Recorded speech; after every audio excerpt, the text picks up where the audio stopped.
Hello, ladies and gentlemen. Thank you very much for joining me today in this live webinar on natural treatments for gallbladder congestion and stones as per Ayurveda.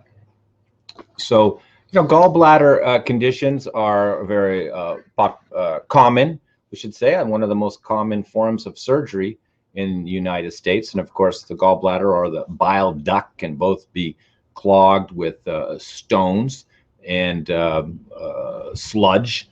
So today we're going to cover, the understanding of gallbladder conditions, blockage in this case, resulting in some inflammation and pain from the Ayurvedic perspective.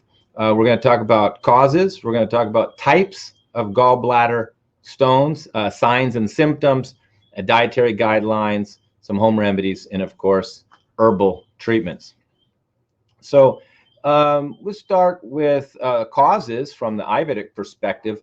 Is gallstones or congestion is a kapha condition. This is kapha by nature is heavy, dense, solid, liquid, oily, and cool by nature. So it's these qualities that contribute to gallbladder congestion. And in fact, the same qualities contribute to congestion anywhere in the body, including the lymphatic system, the circulatory system, cardiovascular system, also can be affected by this kapha nature, which is heavy, dense, thick, liquid, and oily by nature.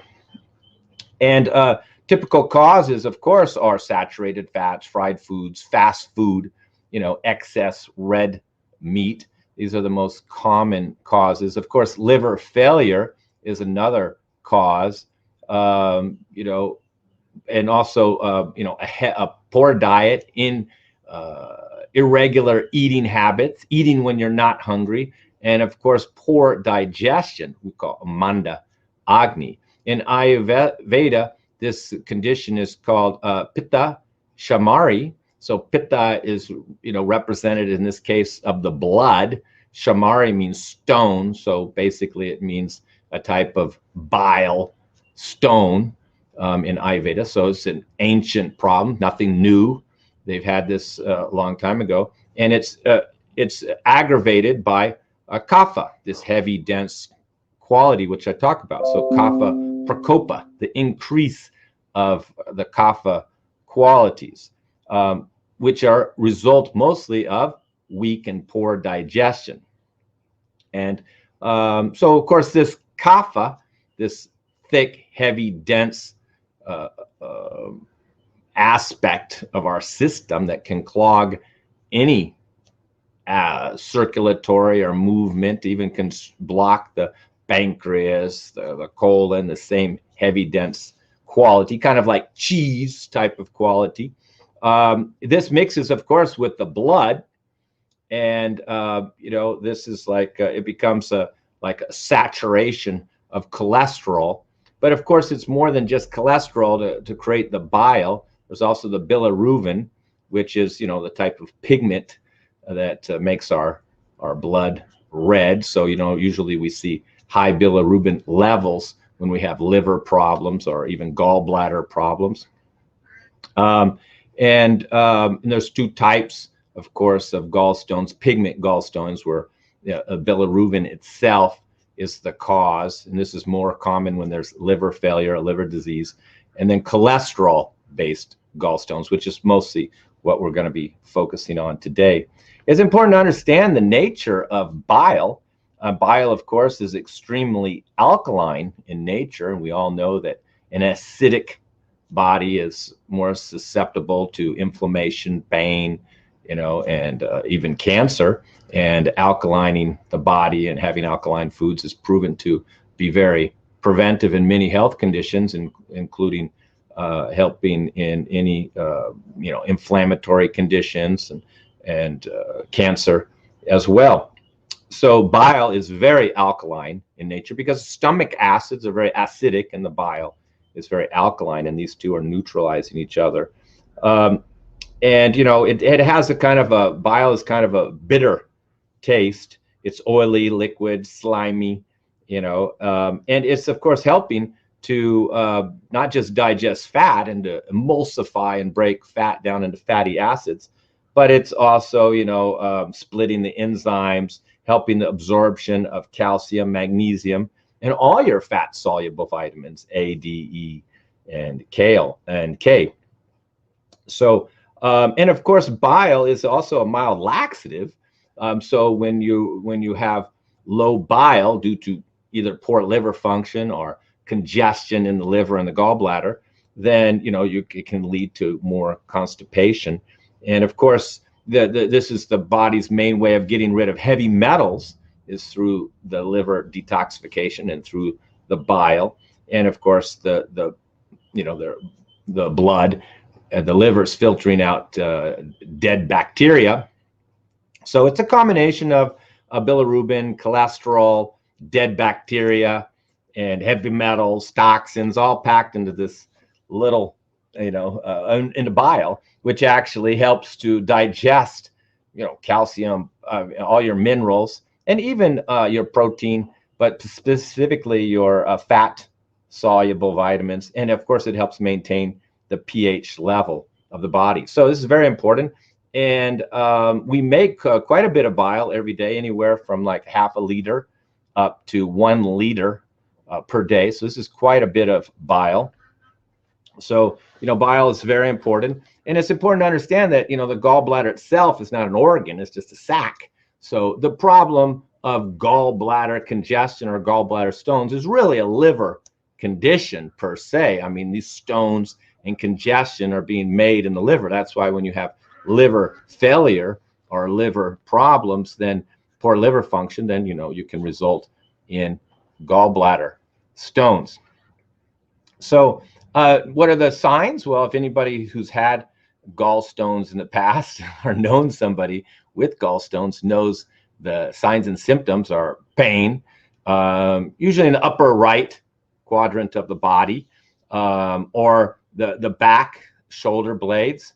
But of course, if you press on the gallbladder area right in there, then, this can feel very tender and very painful. The liver would be down in here, but the gallbladder would be up there right under the rib cage.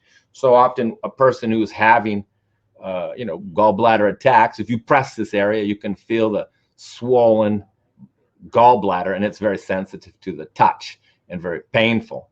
Other symptoms, of course, are feelings of nausea. You feel like vomiting when you have oily food, or you eat those French fries, you feel like, you're going to throw up, and you may feel a little pain.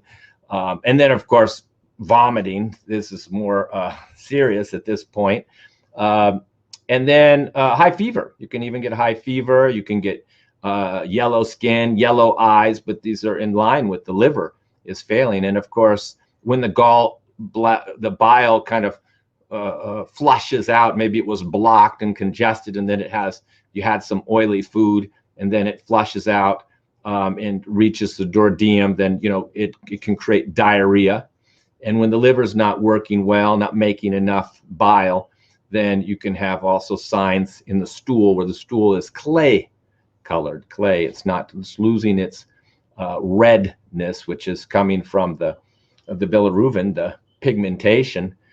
So it's light in color. So signs that you have gallbladder issues, usually early signs, are you don't like fried foods, you don't like oily foods, these are bothering you, you feel nauseated, and sometimes you're getting sharp pains, particularly when you have a T-bone steak at 10 o'clock at night with a glass of wine. So most of the time, these gallbladder attacks are happening in the evening, usually after a very fatty food, fried foods, and the most stereotype situation is somebody having a steak late at night, red meat. So as far as the diet goes, many people do radical things like stop all fat, but generally most meat should be stopped, all your red meat. It really depends on the severity of the condition. If you're in the early stages and you're just feeling a little tenderness, you probably can get away with still eating some white chicken meat and maybe some fish, particularly tilapia, a kind of a lighter fish over, say, a very oily, greasy fish like salmon. But if the and you could probably even have a little butter, a little ghee.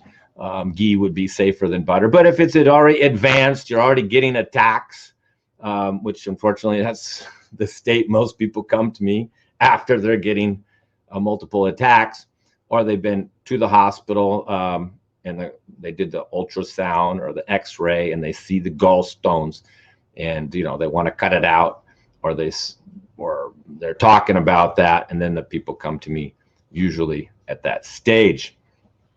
It's kind of late stage, still treatable, but obviously if you catch these conditions early, it's much easier because it's still an accumulative process for the liver to build up these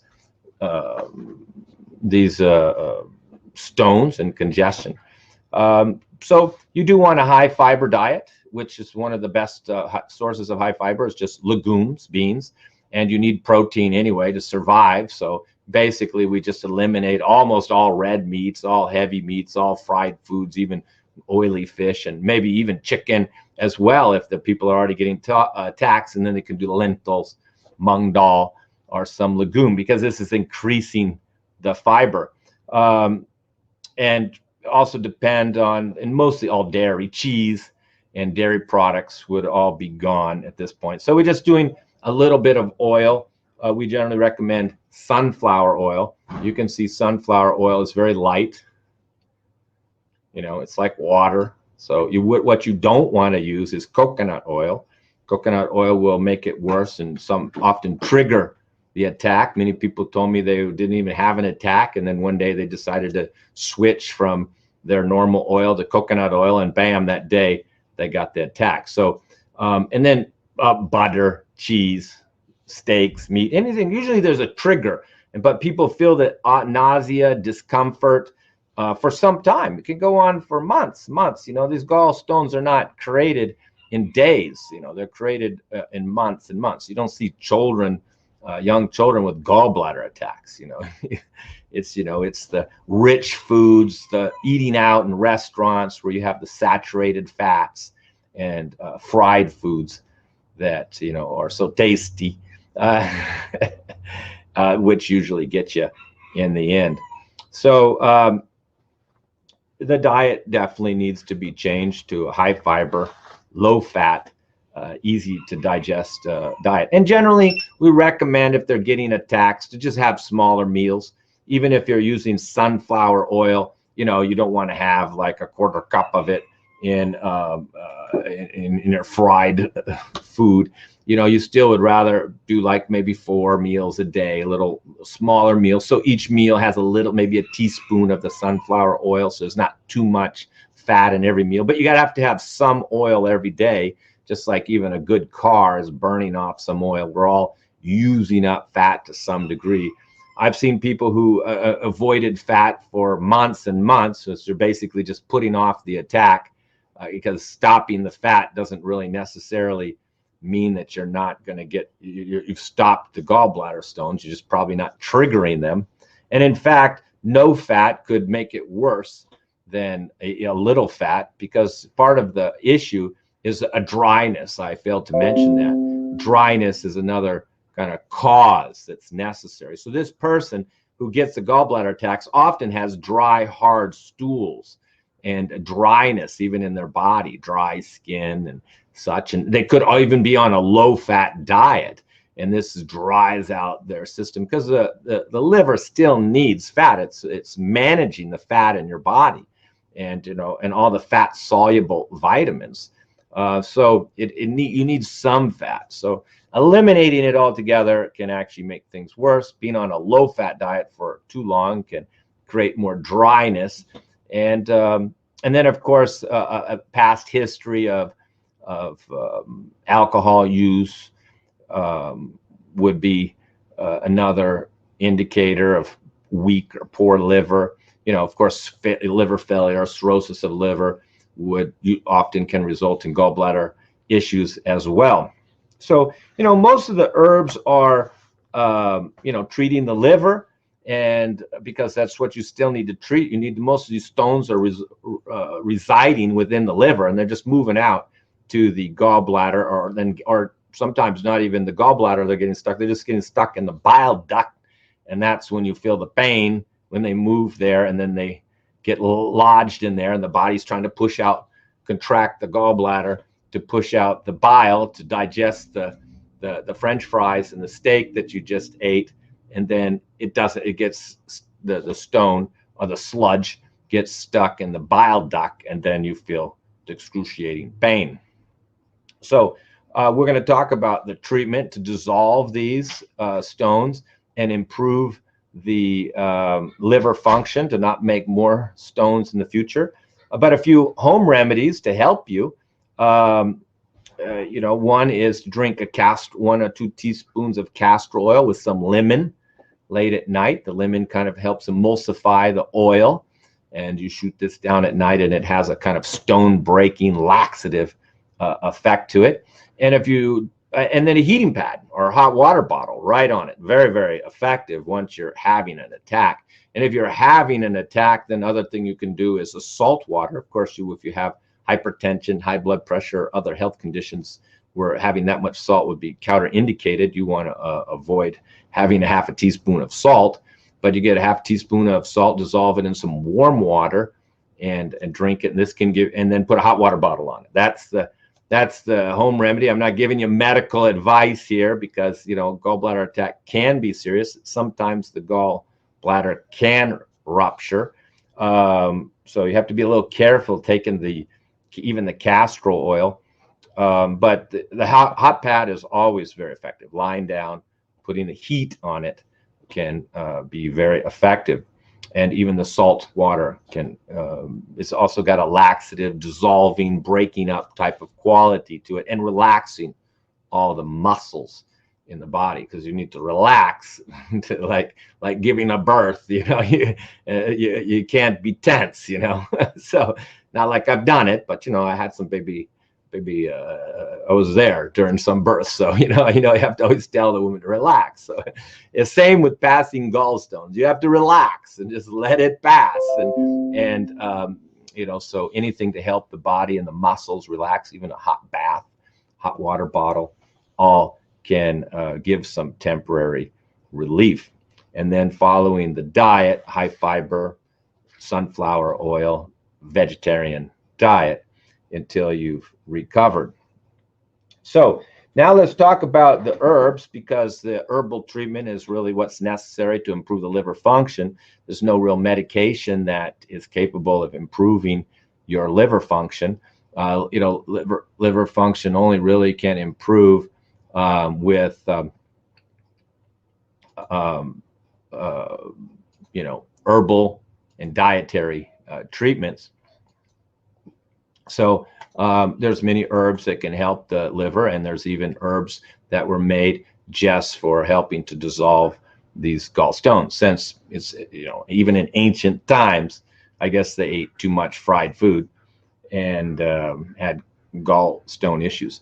But I want to mention, before we go on to these herbal treatments, you know, that there are many treatments for gallstones, and many people have, you know, just Googled online and looked for treatments and found some herbs, and were very successful. So it's not really a very difficult treatment. It can take a little time for the patient, and there are certain people who just keep making more stones, and they have to remain on the vegetarian diet longer and be more careful with their liver, and particularly if you've had, you know, like liver failure or liver disease or fatty liver in the past. Usually, you know, high cholesterol, fatty liver, these are can be precursors to you know, gallstones. So often the client is overweight with the fatty liver and cholesterol, and all of these go together very well, and they all need to be treated simultaneously. Improve the liver, lose the weight,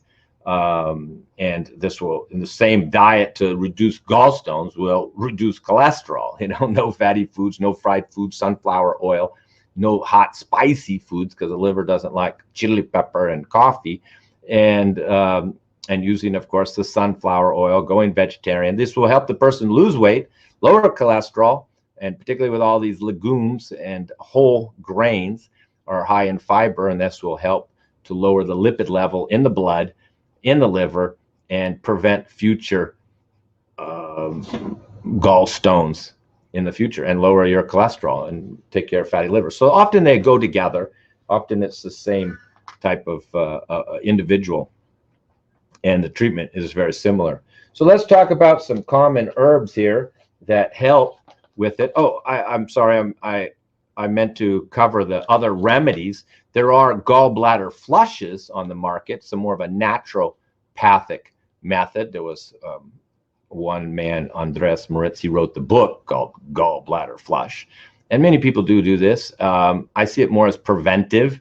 You know, I have done the gallbladder flush many times. I even did a workshop where, 10, 12 people in the class, we all, followed the diet instructions, and for a few days, then we, went home. And after 1 week of following the diet, everybody took the salt water and the olive oil and lemon in the morning and flushed out our stones. And many of the students brought the stones to the class, because it was a 2-part class. First part, we gave them all the instructions of what to do, and then came back a week later after everybody did it, and people brought the stones right in a jar.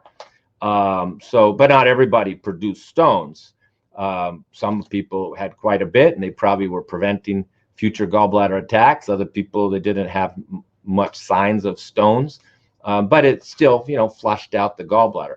But you have to realize that if you're already having attacks, following this gallbladder flush can be quite risky, because, as you know, if you've had gallbladder attacks, like some of my clients who are in this webinar now can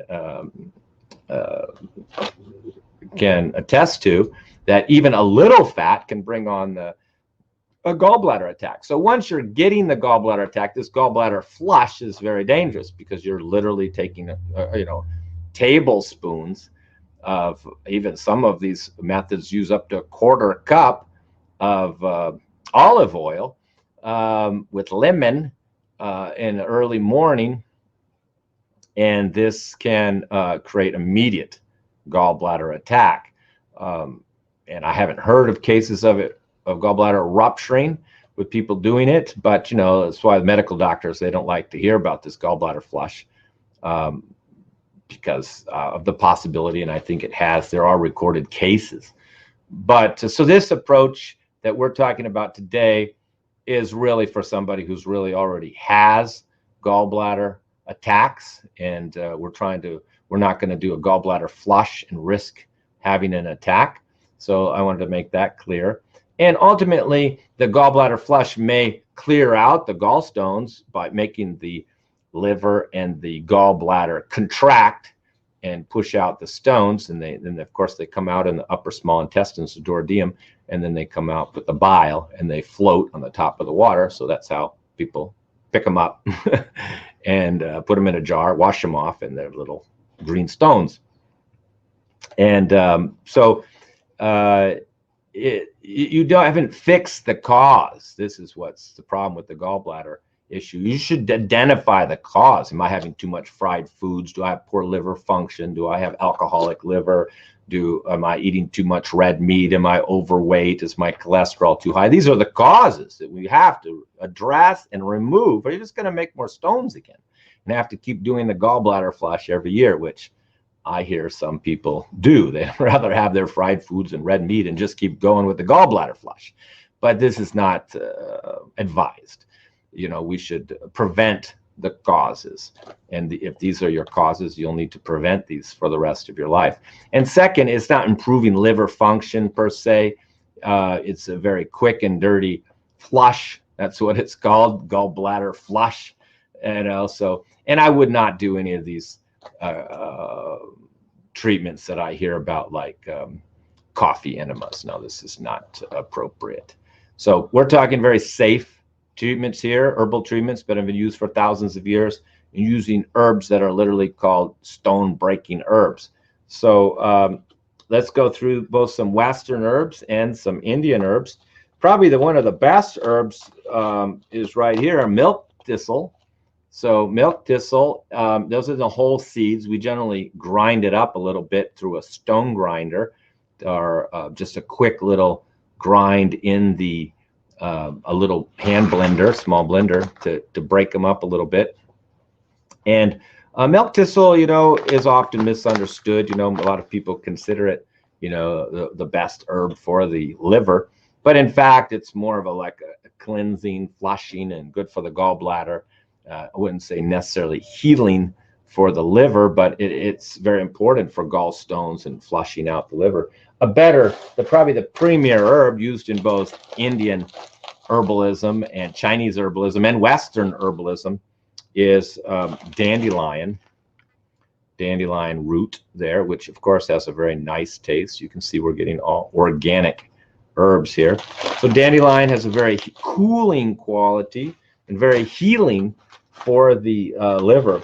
And combine that with burdock root. They go together. Also another cooling, liver purifying herb. And together they make an excellent product or tea, and that we call it liver tea. And that improves the bile flow, mostly by the milk thistle seed, and detoxifies and cleanses the liver. Now, of course, we put a few other little herbs in there to make it work even better.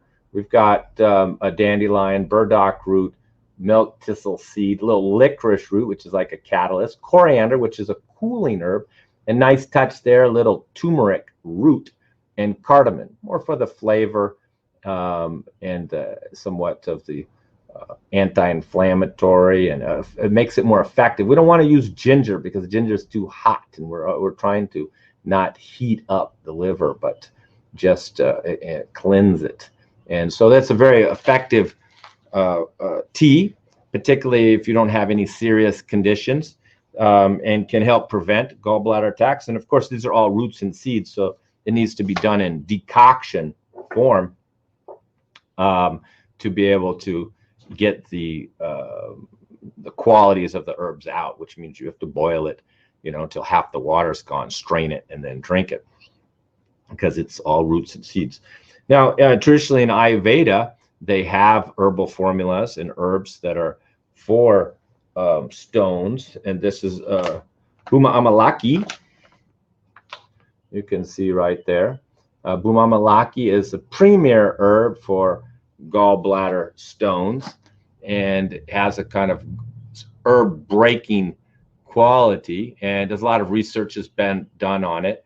You know, it's used for hepatitis. It's been known to be very effective in reducing down regenerating liver function. And it's used in many countries, particularly in India, and particularly for liver failure. And of course, it clears away toxins, detoxifies the livers, and brings down, you know, the SGOT and SGPT levels, you know, within just a few days of regular use. And even jaundice can be improved in just a week. And we generally see the bilirubin levels in the blood come down remarkably by this herb. So very, very effective herb. And that's one of the main herbs used in Ayurveda for gallstones. And it's, of course, used for all liver conditions as well. So here we have another herb, kukti. Kukti now is a very rare herb. It's gotten kind of expensive. It's apparently endangered. We try to get a one that's, you know, been grown and not harvested from the jungles where it's been over harvested, because it's maybe one of the possibly one of the best herbs for your liver. You know, it's mostly used to correct metabolism. So we give it with fatty liver. It clears away extra fat and fatty deposits. It's very bitter, more bitter than bhumyamalaki, and it helps in the producing and the production of more bile, the excretion of the bile, and very effective gallbladder cleanser. You know, if it's used regularly, that in itself, kukti could clear gallstones in a you know, weeks or months. But we use it off for fatty liver, high cholesterol. It also helps in digestion, metabolism, and the breaking down of the liver. We also have it in a tablet form called arganovati.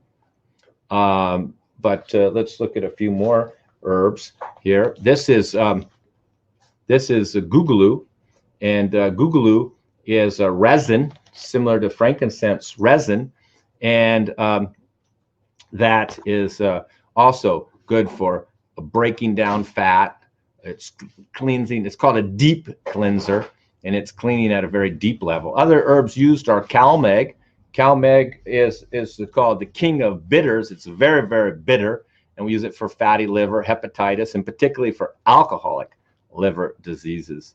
So, and then there's other herbs that we use as well, including kasni. So let's take a look here at our formula here. This is our gallbladder formula. This is based on traditional Ayurvedic formulas. There we go. Dissolves gallstones and congestion. There's the first ingredient, bhumyamalaki. Second one I didn't really talk about, gokshura. Gokshura has just got this, it's like a diuretic that helps to get things moving. There's amlaki, bibataki, and haritaki. If you're familiar with Ayurveda, that's trifla. There's kukti. You don't need much kukti because it's so bitter. Punarava, which we didn't talk about, it's also a kind of pushing, cleansing, diuretic herb. There's guggulu. This is the guggulu is what I just mentioned, the resin. And chikrat, this is for your digestion. It's a very hot herb, heating air. And guduchi is anti-inflammatory. So it is this rounded out formula. It's just more effective than just using bhumyamalaki and kukti, which would be in the simplest sense. And we have another one here, and this is, we call it metabolism and liver detox. We generally provide it for gallstones as well. There it goes. Detoxifies liver, cleans the GI tract. You know, we also use it for skin, itching, acne, constipation. We use it for many things, but it's called Arganarvati, and it's got 12 herbs, and one of the main herbs is kukti. So that's usually the way it's taken. It also has some natural iron in it, why it's in such a small capsule, and that helps with anemia, and the liver does need some amount of iron, so it's very supportive of the iron. Now, so basically, if you had gallstones, we'd give you all three. The liver tea to drink during the day if you're having attacks, a couple of these with the meal, and then all these liver herbs and gallbladder herbs are taken generally before the meal to stimulate the meal, just like you would a bitter. You know, in the old days they had bitter. Now, if you're a depleted a person or vata type of prakriti or body type, thin, cold, light, dry, maybe very sensitive, we would maybe provide also like a liver formula that's not too bitter, that's good for vata. And these are, again, just like the gallbladder herbs taken before the meals. There's bringraj, it's going to be in all of these. Bhumyamalaki, kukti, and some other liver herbs. There's many herbs that can help improve liver function. These are just more gentle in this particular formula. And if you do have fatty liver, then we have this one here. This is more for people who are heavy, overweight, and you can see kukti is the first ingredient. A lot of them have the same ingredients, it's just different proportions. Like this one, kukti is first because so this is for a kapha person. This person has got obesity, heavy weight, high cholesterol, and maybe some gallbladder congestion. So kukti is first, then bhumyamalaki. When you understand these herbs very well, you can just change the portion of the herbs to adjust to the individual. If the person's very, very hot and there's a lot of body heat and inflammation, then we have one that's for pitta, liver herbs for pitta, and here's bhumyamalaki for shankpushpi, which is also a more cooling liver herb, and kukti still in there. Manjistha, good for the skin, liver. Bringraj, kalmeg, a little turmeric, and coriander. So this is like a sweet, cooling liver formula. So we have many liver formulas, and we even have some that are combined with digestion and liver combined, liver and digest. So using these, the right one for the individual is very, very important, which one you use. And then all those liver herbs are generally taken before the meals. And then sometimes there's another digestive formula that's given after the meals. And then often at night, we give some colon herbs, or at least castor oil at night. We use haritaki And Enron Haritaki has, Enron means castor oil, so it's Haritaki, which is already a laxative and very cleansing and detoxifying for the whole colon and whole GI tract, and it's cooked in castor oil, so it's very perfect for this situation. Enron Haritaki, and we use it in many of our colon herbs for constipation, because when the bile does excrete and come out through the gallbladder or the bile duct into the duodenum, the small intestines, well, where's it going to go? I mean, it has to come out through the large intestines and the colon and mix in with fecal matter, which was why the fecal matter becomes dark brownish in color, because of the red nature of the bile. And so that's why when we have low bile, the stool becomes light in color or grayish in color. We can tell there's bile's not coming out, so there's liver problems and congestion. So you have to keep the bowels moving quite well during this type of treatment. So we supply some type of colon herb that's, keeping the bowels moving, keeping it moving. So you're going 2, 3, maybe even 4 times a day, just so this bile cannot accumulate and reabsorb back into the bloodstream through the mucosa and the tissue in the intestinal lining and get back in the bloodstream, because it's toxic at this point. There's many toxins in our bile. I mean, that's the purpose of the bile. One of its purposes is to package up these toxins and get them out through the body, besides helping to digest your fat and your protein and your carbohydrates. So it's really amazing bile. And of course, if you do have your gallbladder removed, then you still got the bile duct directly connected to the liver, and then you just don't have the sac, so then you can get this dripping bile in the upper intestines, which makes you give nausea and vomiting feelings. And these people, they tend to have to eat crackers or chips and things to just keep absorbing this bile so they don't feel sick. So that can be an issue, and then you can have many little inconvenient digestive problems for the rest of your life once you don't have a gallbladder. If you want better details on what the symptoms are and difficulties are of having a gallbladder, you can just talk to people who have no gallbladder. Some have very few symptoms, while others have other major inconvenience. But it's affecting their digestion, and it's very inconvenient really for the rest of your life. So doing a type of herbal treatment to dissolve these stones is well worth it, because you're saving your gallbladder. And in fact, I try to do 1 jar of liver herbs every year. I do a couple bags of liver tea every year, even though I don't have major liver issues. It is very preventive. So I hope that helped you to understand the importance of maintaining your liver function, not abusing it with alcohol, coffee, and fried foods, fatty foods, fast foods, to avoid gallbladder congestion later in life. And I hope you understand that it's very treatable if you take these herbs, follow this diet, and keep the bowels moving. You should be moving, they should be going 2, 3 times a day. 1 time a day is still congestion, unless you're just eating 1 meal a day. Then it would be fine. I mean, if you're having 3 meals a day, you should go 3 times a day. But if you're in one of these cleanses, so where you're cleansing out the gallbladder and you're trying to increase the bile output and push out these stones, I mean, you should be going 3, even 4 times a day to just keep the bowels moving and keep the downward movement. Some of these colon herbs not only are, stimulating the colon and cleansing the colon, they have a certain effect on the gallbladder too, to help things keep moving. Because you don't want upward movement, then you can feel the sense of, if the bile moves the other direction, then you're going to feel nauseated and feel like vomiting and throwing up. So constipation and gallbladder blockage can be very inconvenient, and this is the type of people that end up rushing to the hospital because they're vomiting and nauseated, because not only are the gallbladders congested, their colon's congested, and even what bile does come out doesn't move quickly enough, and can move back up this small intestines a little bit and give this feeling of nausea and wanting to throw up. So it's a very straightforward treatment. Sometimes it can take time. Sometimes it can take just a few weeks. Sometimes it takes months. But most people are doing, multiple jars. I mean, most people are doing 3, 4, 5, 6, 7 jars with the gallbladder formula. 2, 3, 4, 10 bags of the liver tea, and following the diet for a few months. And then even after that, they have to, be careful.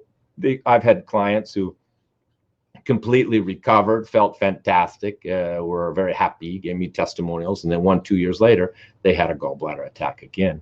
And it's usually just because they relaxed, went back to having hamburgers and fried foods and eating a burger at midnight, and then they got the attack again. So, some people can easily start to accumulate more sludge and congestion in the gallbladder, particularly, like if I said, if they had any liver issues in the past. So you will still have to be careful, and you still may have to take, could drink a cup of dandelion tea for the rest of your life would probably help, and a vegetarian diet, you probably wouldn't accumulate them. Vegetarians very rarely get gallbladder attacks. I think I've met one, but I think there was a drinking history behind it, so the liver wasn't working well. But these type of cholesterol-based stones are very rare if you're just eating beans and for your whole life as your main source of protein, and with some healthy oils. Then it's very rare to get them if you're a vegetarian using healthy oils. If you're a meat eater and eating fast food and you're overweight, then this would be the category person that would be most likely to have a gallbladder attack. So once again, I hope that helped you out. I hope that motivated you to keep your liver healthy, keep your bile moving, and avoid a gallbladder attack, and realize that if you do start to have the symptoms, that it's not difficult to treat.